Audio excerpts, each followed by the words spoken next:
ఈరోజు ఒక మంచి కార్యక్రమం శంకుస్థాపన చేసుకున్నాం. దాని శంకుస్థాపన అనే దానికన్నా కూడా ఒక మంచి విత్తనాన్ని నాటామని అనిపిస్తూ ఉంది నాకు. ఈ విత్తనం అనేది ఒక మహావృక్షంగా మారబోయేటువంటి విత్తనం, మానవ జీవితాన్ని మార్చగలిగేటువంటి శక్తి ఉన్నటువంటి విత్తనం, మన ఆంధ్రప్రదేశ్లోని వేల కుటుంబాల భవిష్యత్తుని మార్చగలిగే శక్తి ఉన్నటువంటి విత్తనం.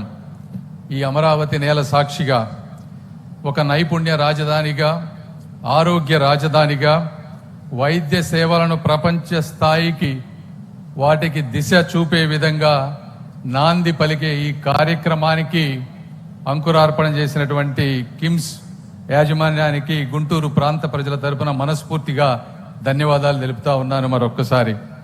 ఎందుకంటే ఈరోజు ఇందులో చాలా ఉన్నాయి. మెడికల్ కాలేజ్ ఉన్నాయి, ఎలీడ్ హెల్త్ సైన్సెస్ ఉన్నాయి, అంటే ఫార్మకాలజీ, నర్సింగ్ కాలేజ్, అదేవిధంగా డెంటల్ కాలేజ్, వీటితో పాటు ఇంజనీరింగ్, ఎంబీఏ, మేనేజ్మెంట్కి సంబంధించినటువంటి అనేక ఉన్నాయి. అయితే వీటన్నిటిలో అత్యంత ముఖ్యమైనది నా ఉద్దేశం ప్రకారం ఈ మెడికల్ కాలేజ్ కానీ దాని చుట్టూ ఉండేటువంటి ఎలీడ్ హెల్త్ సిస్టమ్.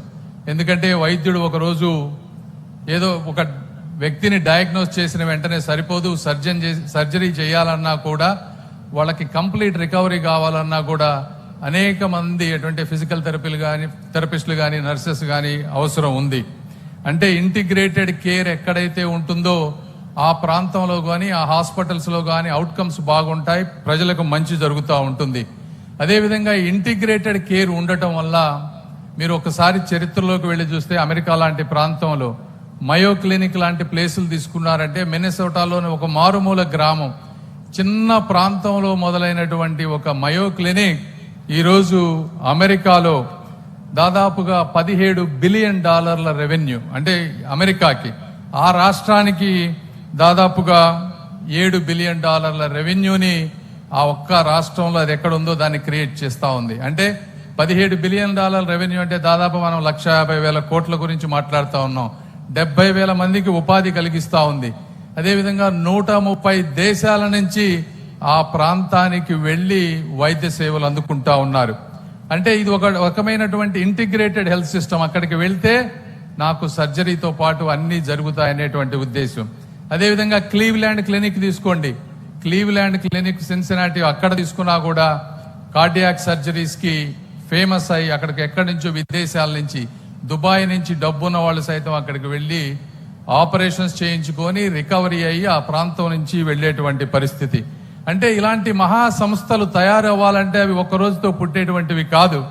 వాటికి ఒక రకమైనటువంటి దూరదృష్టి, ధైర్యం, దృఢ సంకల్పం, అంటే ఇక్కడ ఉన్నటువంటి నారా చంద్రబాబు నాయుడు గారు లాంటి వ్యక్తుల వల్ల మాత్రమే అవి ఈ రోజు సాధ్యమైనాయి.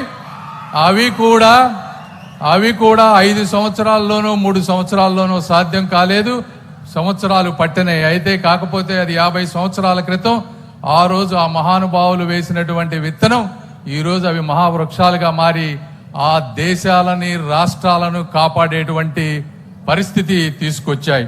అదే విధమైనటువంటి ఒక వినూత్నమైనటువంటి కార్యక్రమానికి ఈ రోజు ఇక్కడ మనం కూడా తీసుకుంటా ఉన్నామని చెప్తా ఉన్నాను.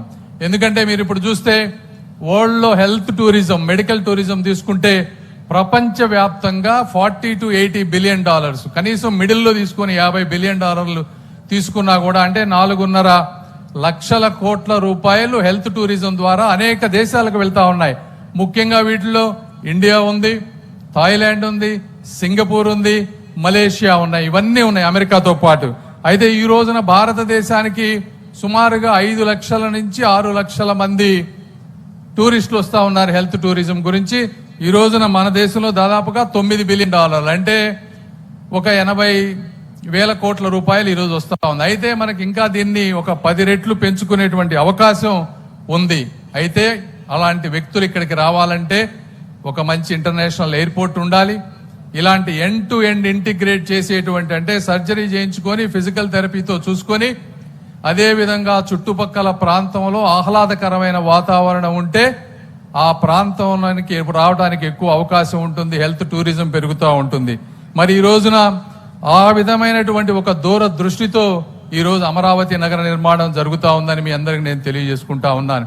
ఒక మంచి ఎయిర్పోర్ట్ గురించి కానీ, సువిశాలమైనటువంటి పచ్చని వాతావరణం కానీ, గ్రీన్ స్పేస్ ని ఈ విధంగా తీసుకొని, ఎందుకంటే ఈ రోజుల్లో ఉండే వాళ్ళకి ఈ చిన్న ఒక బిల్డింగ్ అని చూస్తే వాళ్ళకి ఆ విజన్ అర్థం కాకపోవచ్చు. కానీ ఈరోజు గౌరవ ముఖ్యమంత్రి గారు ఆలోచిస్తున్నటువంటి ఒక 50-100 సంవత్సరాల తెలుగు చరిత్రకు జరుగుతున్నటువంటి పునాదిని అందరూ అర్థం చేసుకోవాలని నేను మనస్ఫూర్తిగా కోరుకుంటా ఉన్నాను. ఈ రోజు థాయిలాండ్ లో గానీ, సింగపూర్ లో గానీ లేనిది మనం సృష్టించలేనిది ఏమీ లేదు. అమెరికాలో 25% నుంచి 30% డాక్టర్లు ఆ యూనివర్సిటీల్లో పనిచేసే వాళ్ళంతా తెలుగు వాళ్ళు, మన భారతదేశం నుంచి వెళ్లిన వాళ్లే ఉన్నారు. అలాంటి డాక్టర్స్ ఉండి, ఇట్లాంటి ఇన్ఫ్రాస్ట్రక్చర్ ఉండి, ఖర్చు అమెరికా వేరే దేశాలతో పోలిస్తే మన దగ్గర ఖర్చు 70-80% తక్కువ ఉంటా ఉంది. సో ఇంత తక్కువ ఖర్చుతో ఇంత మంచి క్వాలిటీ కనుక మనం ఇవ్వగలిగితే, world class eco system create చేయగలిగితే ఈ ప్రాంతం అద్భుతంగా అభివృద్ధి చెందుతుంది అనే దానికి ఈ రోజు చేసినటువంటి కార్యక్రమం ఒక ఉదాహరణని మీ అందరికీ నేను తెలియజేసుకుంటా ఉన్నా. అదేవిధంగా దీనితో పాటు ఒక స్కిల్లింగ్ ప్రోగ్రామ్ తీసుకున్నాం ఈరోజు.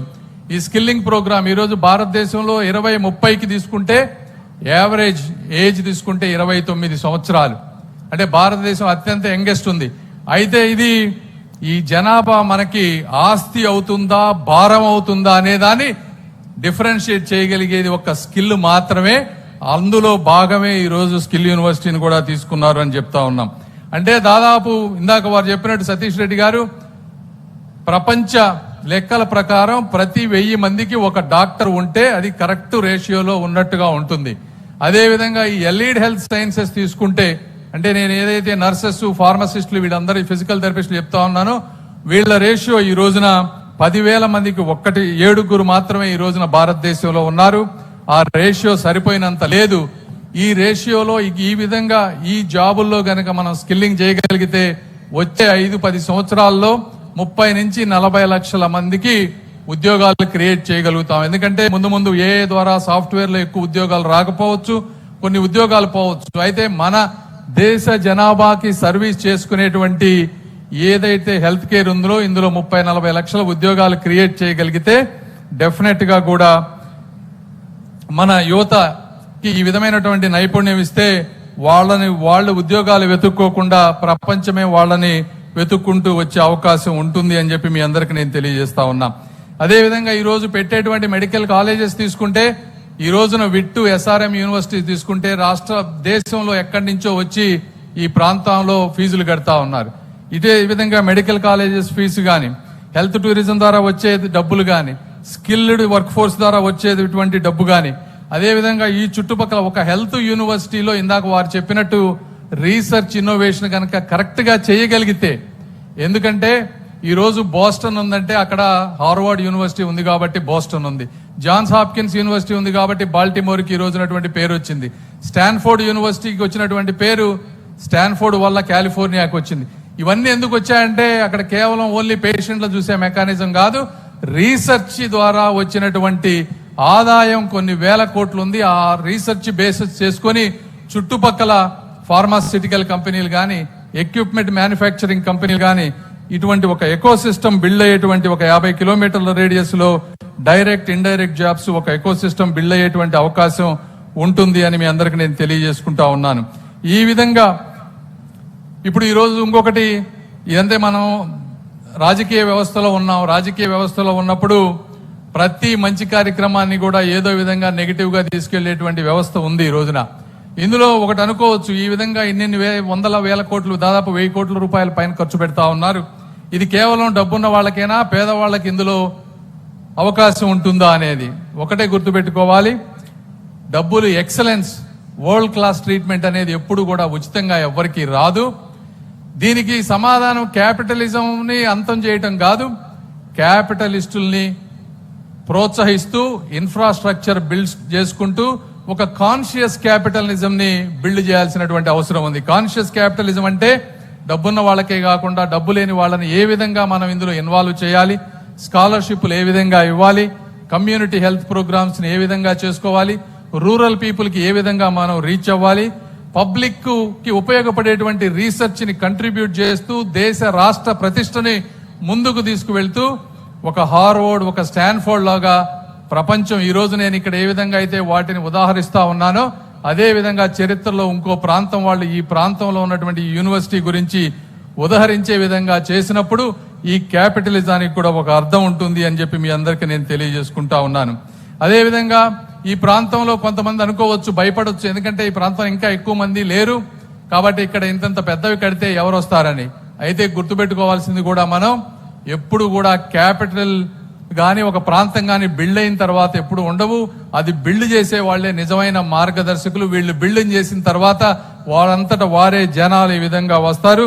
అదే రిస్క్ టేకింగ్ చేసే వాళ్ళకి, దూరదృష్టి ఉన్న వాళ్ళకి, దృఢ సంకల్పం ఉన్న వాళ్ళకి, మామూలు సాధారణ వ్యక్తులకి, నాయకులకి ఉన్నటువంటి తేడా అని మీ అందరికీ నేను తెలియజేసుకుంటూ, ఇటువంటి ఈ మంచి క్యాంపస్ ఇప్పుడు ప్రధానమంత్రి మోదీ గారు ఒక వికసిత్ భారత్ కావాలని కోరుకుంటా ఉన్నారు. అంటే డెవలప్డ్ నేషన్ అంటే మీకు తెలియంది కాదు, అందరూ అందులో ఉన్నటువంటి వ్యక్తులందరూ కూడా ఆరోగ్యంగా ఉండటం, అదేవిధంగా ఒక క్వాలిటీ ఎడ్యుకేషన్ ఇవ్వగలగటం, రీసెర్చ్ని స్ట్రెంగ్త్ ఉండేటువంటి రీసెర్చ్ని సమాజానికి ఇవ్వటం, ప్రతి వ్యక్తికి డిగ్నిటీతో కూడినటువంటి పౌర సేవలు అందించడం కూడా, ఇవన్నీ చేసినప్పుడు మాత్రమే ఒక డెవలప్డ్ నేషన్ అవుతుందని చెప్పి మీ అందరికీ తెలియజేసుకుంటూ, ప్రపంచంలో ఉన్నటువంటి గొప్ప గొప్ప సిటీలన్నీ కూడా యూనివర్సిటీల చుట్టూనే ఎదిగాయి. ఎకానమీస్ కానీ ఇన్నోవేషన్స్ కానీ వాటి చుట్టూనే నిర్మించబడ్డాయి. ఈ అమరావతి కూడా అదే విధమైనటువంటి పరిస్థితి వస్తుందని తెలియజేసుకుంటూ, ఈరోజు ఒక సాధారణమైనటువంటి నేల మీద ఇది చేసినా కూడా ఈ చేసినటువంటి ప్రక్రియ ఒక అసాధారణమైనది. వారు కూడా అద్భుతంగా చేస్తా ఉన్నారు. కాబట్టి వారికి ఈ 2 సంవత్సరాల్లో ఏ ఆటంకాలు లేకుండా ఒక మంచి యూనివర్సిటీ ఇక్కడ తయారయ్యి ఈ ప్రాంత ప్రజలకి, దేశ ప్రజలకి ఖ్యాతి ఉండే విధంగా చేయాలని మనస్ఫూర్తిగా కోరుకుంటూ వారికి శుభాకాంక్షలు తెలుపుకుంటూ సెలవు తీసుకుంటా ఉన్నాను. ధన్యవాదాలు.